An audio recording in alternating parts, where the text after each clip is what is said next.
Hello दोस्तों, फिर से आप सभी का बहुत बहुत स्वागत करता हूं आपके अपने चैनल हाई फाई स्टडी में। दोस्तों आज की जो वीडियो है ना बहुत इंपॉर्टेंट आप सभी के लिए होने वाली है, तो वीडियो के एंड तक देखिएगा। दोस्तों यहाँ पे इससे पहले मैंने आपके जो अतिलघुत्री पोर्शन है वो मैंने करवा दिए हैं, साथ में बहुविकल्पी का एक पार्ट मैं लेकर के आया हूँ।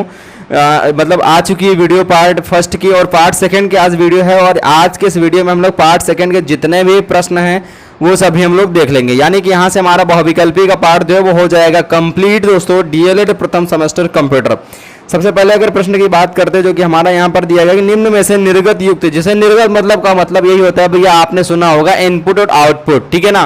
तो यहाँ पर आउटपुट मतलब निर्गत युक्ति होती है, यानी कि युक्ति मतलब डिवाइस, निर्गत मतलब आउटपुट यानी आउटपुट डिवाइस।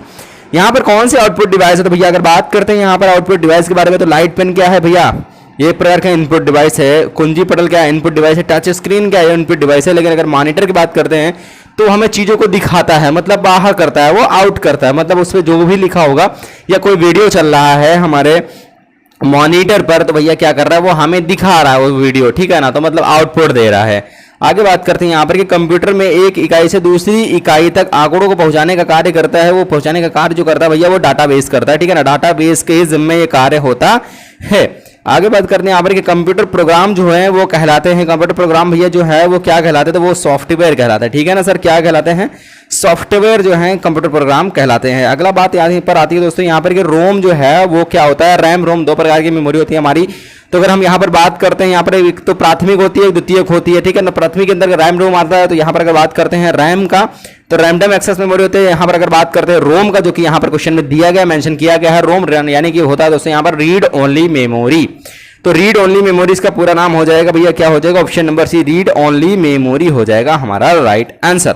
ओके, अगला हो जाएगा हमारा 61 नंबर, यानी कि अगर बात करते हैं यहाँ पर कि कंप्यूटर द्वारा परिणामों को प्राप्त करने की विधि जो है वो क्या कहलाती है, तो कंप्यूटर द्वारा परिणामों को प्राप्त करने की जो विधि है वो एक प्रकार आउटपुट कहलाती है, यानी कि निर्गत युक्ति होती है। अगला हो जाएगा 62 नंबर की प्रविष्ट किए गए आंकड़ों पर दिए गए निर्देशों के अनुसार प्रोसेसिंग की जाती है, यानी कि निर्गत इकाई में, निवेश इकाई में, या फिर केंद्रीय संसाधन इकाई में, या फिर निवेश निर्गत इकाई में। तो भैया राइट आंसर क्या हो जाएगा, 62 नंबर का राइट आंसर हमारा जो हो जाएगा वो हो जाएगा हमारा केंद्रीय संसाधन इकाई हो जाएगा। ऑप्शन नंबर सी को लॉक करके यहाँ पर हम लोग चले आएंगे फटाफट अंदाज में।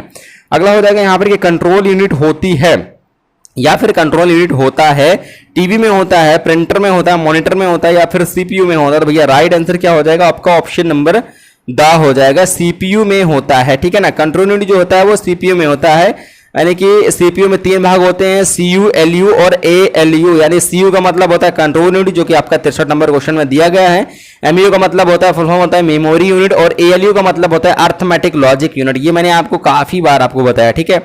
अगला हमारा हो जाएगा कि माई डॉक्यूमेंट को कहते हैं, तो माई डॉक्यूमेंट क्या है, एक प्रकार का पर्सनल फोल्डर होता है माई डॉक्यूमेंट्स। अगला हो जाएगा यहाँ पर कि परिचालन प्रणाली का कार्य है, तो परिचालन प्रणाली का कार्य है प्रक्रिया प्रबंधन, ठीक है ना। परिचालन प्रणाली का कार्य क्या है, प्रक्रिया प्रबंधन है।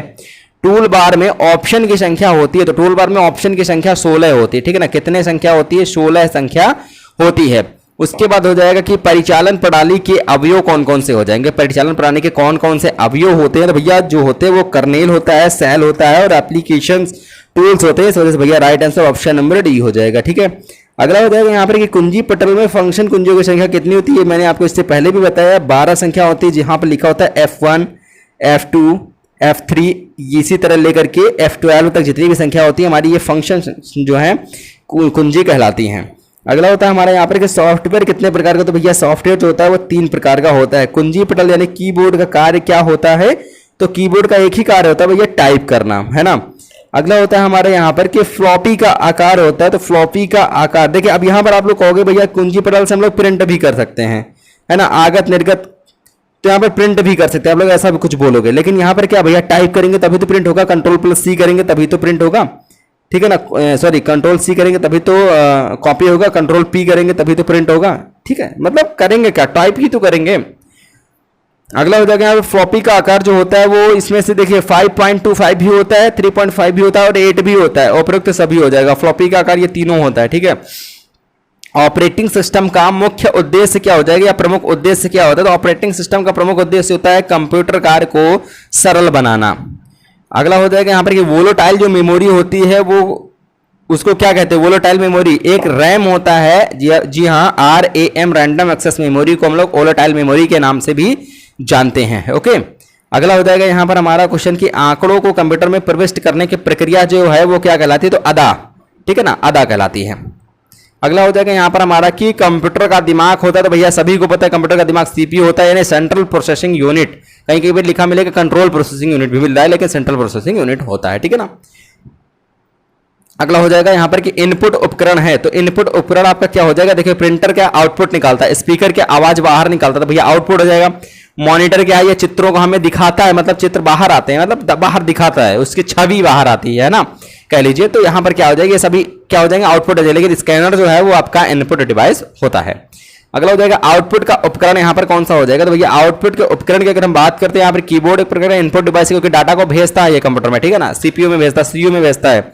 अगला हो जाएगा लाइट पेन, ये भी आपका इनपुट डिवाइस हो जाएगा। माउस भी आपका इनपुट डिवाइस है, लेकिन प्रोजेक्टर जो है वो हमें दिखाता है हर चीज को, ठीक है ना, तो वो क्या कर रहा है, आउटपुट है। ओके, अगला हो जाएगा यहाँ पर कि भौतिक राशियों की गणना में प्रयुक्त होते हैं, तो भौतिक राशियों की गणना में जो प्रयुक्त होते हैं वो एनालॉग कंप्यूटर होते हैं। कौन से एनालॉग कंप्यूटर होते हैं, बाइनरी कोड कहलाता है, तो भैया बाइनरी कोड क्या कहलाता है, मशीनी भाषा कहलाता है। बाइनरी कोड क्या कहलाता है, तो भैया मशीनी भाषा कहलाता है। कम कीमत के कंप्यूटर हैं ओके, कम कीमत के कंप्यूटर कौन से होते हैं, तो कम कीमत के अगर हम कंप्यूटर के यहाँ पर बात करते हैं भैया, अगर हम कम कीमत के कंप्यूटर की अगर हम बात करते हैं तो यहाँ पर क्या हो जाएगा, कम कीमत के जो कंप्यूटर होते हैं वो माइक्रो कंप्यूटर होते हैं। सबसे अधिक प्रयोग वाले कंप्यूटर कौन कौन से होते हैं, तो सबसे अधिक प्रयोग वाले कंप्यूटर जो है वो आपको बताना है यहाँ पर कौन से ऐसे कंप्यूटर जो सबसे अधिक प्रयोग किए जाते हैं, कमेंट सेक्शन में जरूर जवाब देना है। शिक्षा में कंप्यूटर का प्रयोग होता है, तो शिक्षा में कंप्यूटर का प्रयोग जो है विद्यार्थियों को पढ़ाने के लिए भी होता है, परीक्षा परिणाम जो है वो भी घोषित करने के लिए होता है, और शिक्षा प्रशासन में भी होता है। राइट आंसर आपका उपरोक्त सभी हो जाएगा, सभी के लिए, ठीक है ना। भारत में विकसित सुपर कंप्यूटर जो है वो है, इसमें कौन सा है, तो परम 10,000। ये चीजें आपने पहले भी पढ़ी होगी, परम 10,000 ये भारत में विकसित सुपर कंप्यूटर है। अगला हो जाएगा निम्न में से कौन सा डॉक्यूमेंटेशन पैकेज होता है या पैकेज है, तो वर्ड प्रोसेसर जो पैकेज होता है ये डॉक्यूमेंटेशन पैकेज होता है, यानी कि यहाँ पर सभी डॉक्यूमेंट से रिलेटेड ही हमारा पर ये होता है वर्ड प्रोसेसर, ठीक है ना। अगला यहाँ पर बात आती है कि स्मृति कितने प्रकार की होती है, तो भैया स्मृति जो है वो आपकी 2 प्रकार की होती है, ठीक है। मेमोरी जैसे कहते हैं भैया, प्राथमिक मेमोरी, द्वितीयक मेमोरी, ठीक है ना, मतलब लैंग्वेज चेंज करके बात की गई तो आप कंफ्यूज नहीं होना है।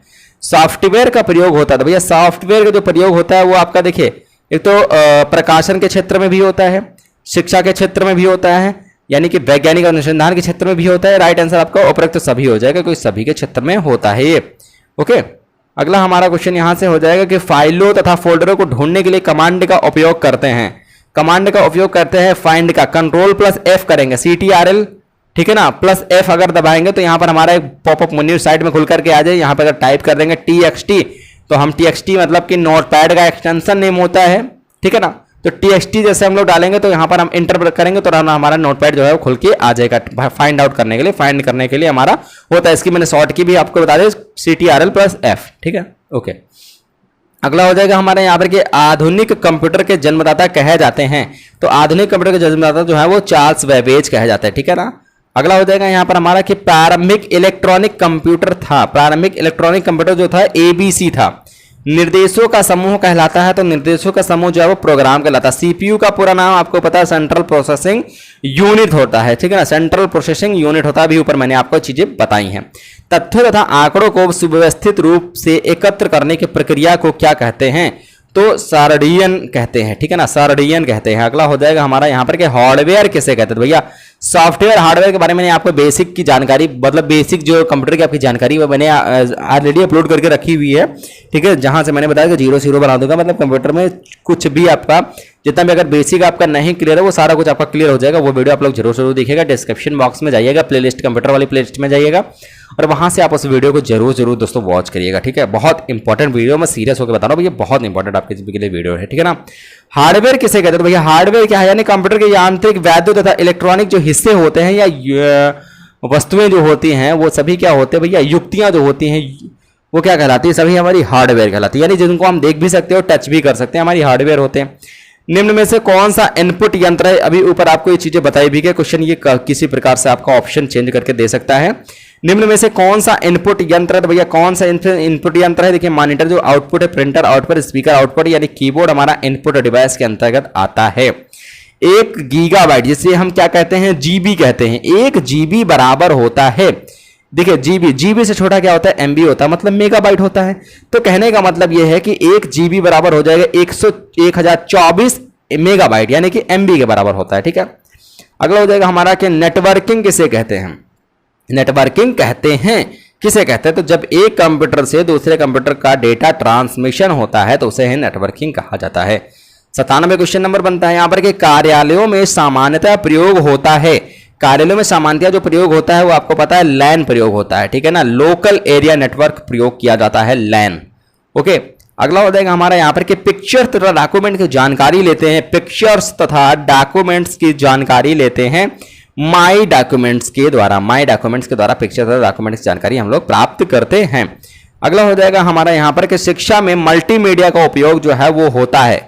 शिक्षा में मल्टीमीडिया का उपयोग जो है वो होता है, किसके लिए होता है? तो भैया वो आपका अधिगम को सरलता प्रदान करने के लिए भी होता है, अवधारणाओं का स्पष्टीकरण करने के लिए भी होता है, सत्य से सन्निकटता को हेतु भी होता है, और राइट आंसर आपका उपयुक्त तो सभी हो जाएगा, यानी ऑप्शन नंबर द के सेट चला जाएगा। ओके, अगला हमारे यहां से हो जाएगा क्वेश्चन के स्टार्ट मेन्यू का प्रयोग करते हैं हम लोग विंडो खोलने के लिए करते हैं, पेज खोलने के लिए करते हैं, लॉग ऑफ करने के लिए बोलते हैं, या फिर फाइल खोलने के लिए करते हैं। तो स्टार्ट मेन्यू का प्रयोग हम लोग बेसिकली सबसे ज्यादा लॉग ऑफ करने के लिए ही खोलते हैं। ठीक है ना, सबसे ज्यादा लॉग ऑफ करने के लिए हम लोग खोलते हैं।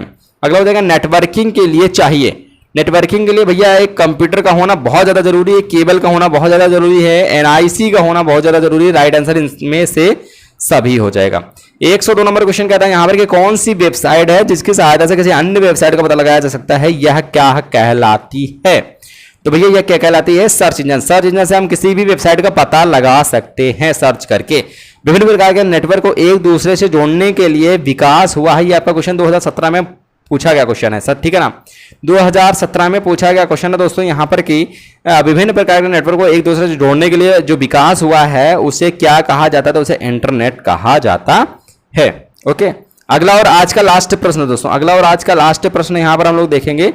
ठीक है ना, और यहाँ पर आपके टोटल 104 क्वेश्चन मैंने कराए हैं दो पार्ट में कराए 104 क्वेश्चन, 50 एक में 50 एक में। ठीक है ना, तो जाके देखिएगा जरूर, बहुत इंपॉर्टेंट है आप सभी के लिए, बहुत सारे क्वेश्चन इसमें से आपके उठाए जाएंगे। MS एक्सेल है। MS एक्सेल क्या है? वर्ड प्रोसेसर है, स्प्रेडशीट प्रोग्राम है, या एनिमेशन प्रोग्राम है, या ऑपरेटर सभी? तो भैया राइट आंसर क्या हो जाएगा? ऑप्शन नंबर बी को लॉक कर देंगे, स्प्रेडशीट प्रोग्राम होता है MS एक्सेल। ठीक है ना, इस वीडियो को दोस्तों ज्यादा से ज्यादा अपने दोस्त मित्रों के साथ जरूर से साझा करिएगा, शेयर करिएगा, और वीडियो को लाइक करना बिल्कुल भी मत भूलिएगा। चैनल को अगर नए हैं तो चैनल को सब्सक्राइब करना बिल्कुल भी नहीं भूलेंगे। मिलेंगे नेक्स्ट वीडियो के साथ। जय हिंद, वंदे मातरम।